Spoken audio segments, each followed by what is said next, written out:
I think the guidelines have been very accurate so far, so stay safe. Next, let me provide an update on the path forward for our country as we continue our war to defeat the China virus. We're beginning to see evidence of significant progress.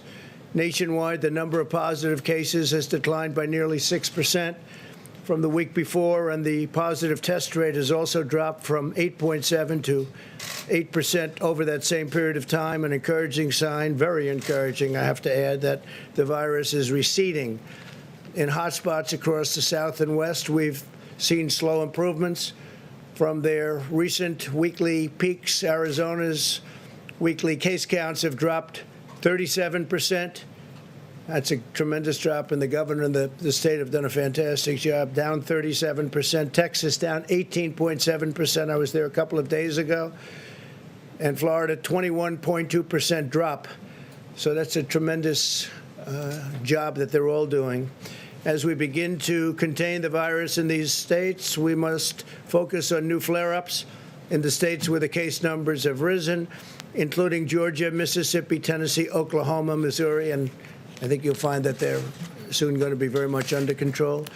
Meanwhile, 18 states continue to have very low case numbers and low test positivity rates, under 5%. Alaska, Connecticut, Delaware, Illinois, Maine, Maryland, Massachusetts, Michigan, Montana, New Hampshire, New Jersey, New York, North Dakota, Oregon, Rhode Island, Vermont, West Virginia, and Wyoming. It's under 5.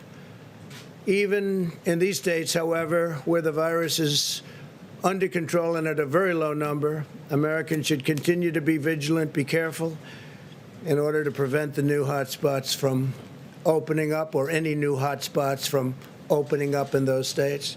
To that end, I urge all Americans to continue to socially distance, wash your hands, wear a mask when you cannot avoid crowded places, and to protect the elderly. Very, very important. Protect the elderly. It's much different. The young children have very strong immune systems. We've learned how strong they are. But protect the elderly. The average age of those who succumb to the virus is 78 years old. That's the average age. It's important for all Americans to recognize that a permanent lockdown is not a viable path toward producing the result that you want, or certainly not a viable path forward, and would ultimately inflict more harm than it would prevent. As we're seeing in foreign countries around the world where cases are once again surging, you have many places where we thought they were under control and doing a great job, and they are doing a great job, but this is a very tough, invisible enemy.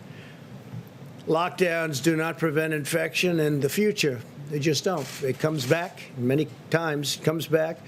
The purpose of a lockdown is to buy time to build capacity, especially with respect to hospitals, learn more about the disease and develop effective treatments, as we did in the United States. We're doing very well with the vaccines and the therapeutics.